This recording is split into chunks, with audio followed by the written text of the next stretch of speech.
Oh my God. This has got to be the worst thing I have ever listened to in my entire time with audio dramas ever.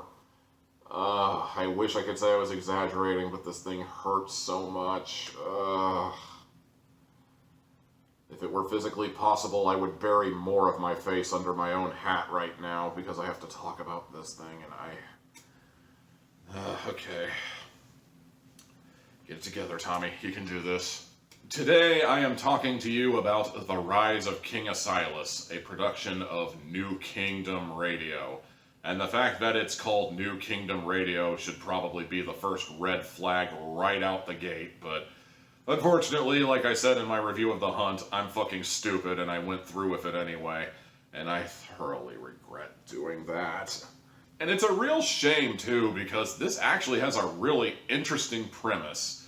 Specifically, The Rise of King Asilas talks about what happens when America goes through its second civil war.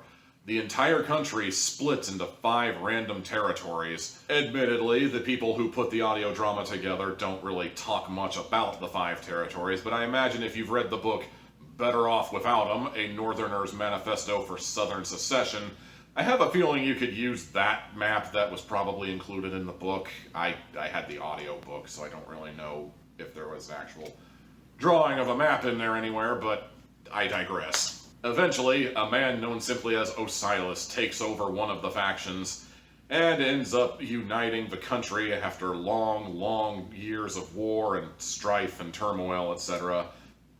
However, instead of uniting them all as the United States of America once again, he decides to build the country from the ground up.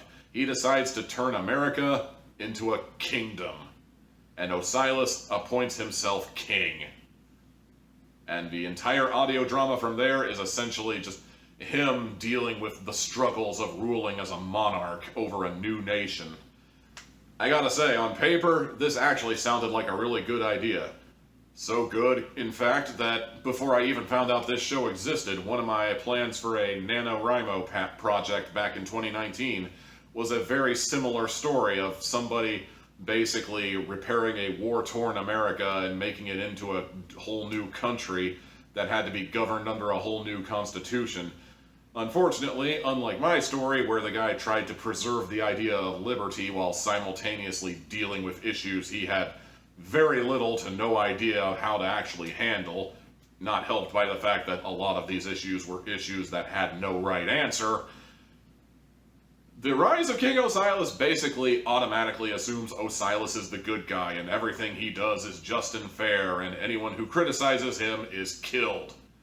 Because that's what somebody who loves liberty would do, am I right? Oh my God. You know, I really try to avoid talking politics on this YouTube channel, I really do. Partly because of just how heated political discourse is in this country lately, but mostly because I'm used to having really unpopular opinions when it comes to politics. It comes with the territory of voting third party since 2008. But honestly, when I look at King Osilas and how he is ruling the country and some of the things he puts into law, this has fascism written all over it.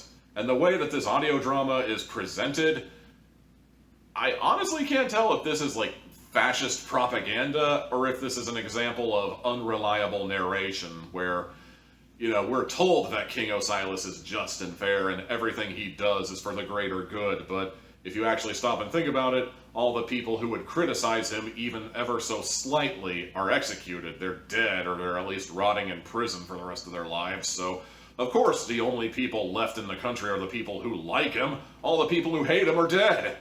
I will be entirely honest, I haven't finished this audio drama. It's 43 episodes long at the time I'm recording this, and even if I actually had a timetable again, there's no way I would ever be able to finish this within the confines of that table.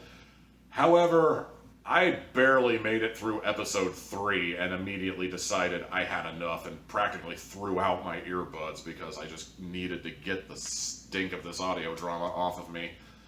Good God, this audio drama.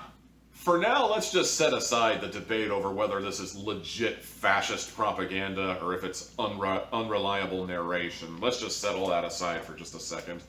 Let's actually talk about the presentation itself. I guess if there's any positive to this audio drama, it's at least engineered well. Nobody's dialogue feels like it came in too soon or too late. All the music feels appropriate for the tone it's trying to convey. Honestly, the guy who engineered this show deserved a better production because literally everything else about this series is just so unbelievably painful to sit through. You know, I've encountered my share of audio dramas where the acting wasn't especially great, but when you take into account it's mostly just a bunch of college kids putting together an audio drama for funsies, you can kind of look past that. You can kind of enjoy the show for what it is. But for some reason, I just took this way more personally than I ever took any of those. Everybody in this show is a terrible actor. Just absolutely terrible. You know, it's one thing if the narrator sounds like he's reading from a card because, well, honestly, it's not hard to imagine that this guy might actually be reading from something. Maybe not cards per se, but at least a textbook or maybe even a sacred tome of sorts, you know, and that's fine, but everybody else in this show is just such a bad actor. Everybody in this show is reading from a card. Everybody. They're not even trying to disguise the fact that they are reading from cards. Osilas himself is reading from a card. The President of the United States is reading from a card. Osilas's wife is reading from a card. Osilas's estranged lover, Abigail, who is like 20, I guess, despite the fact that Osilas is 50, is reading from a card. And I mean, everybody is reading from a card, and it's like, there are situations where I feel like his wife should be angry at him, and instead of sounding angry, she just sounds like she's reading from a card.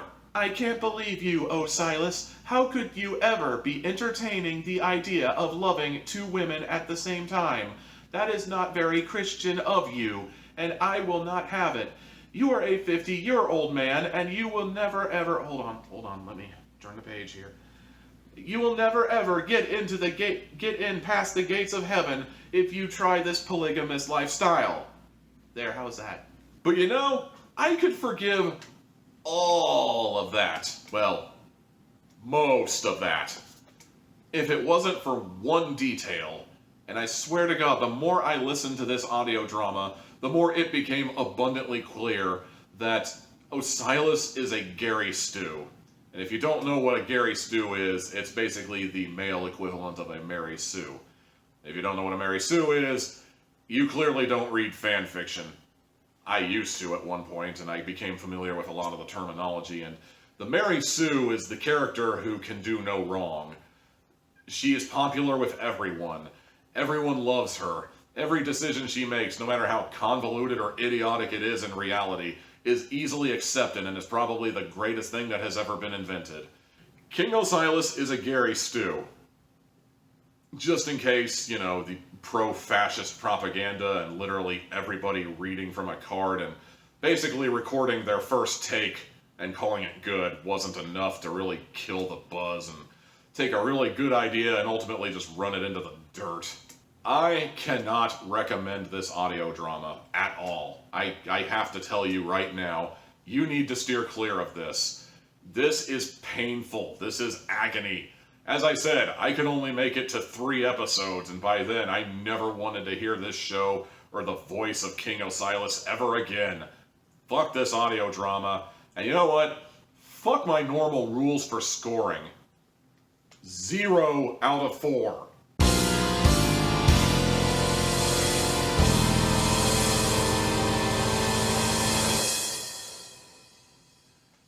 And that concludes this week's audio drama review. Be sure to tune in next week and I'll have another possibly better audio drama, although to be honest, if it's a 0 out of 4, it's guaranteed to be better next time, right? Right? In the meantime, be sure to like, comment, subscribe, ring-a-ding the bell, and check out the channel for more Tommy Tealhack goodness. Until next time, y'all.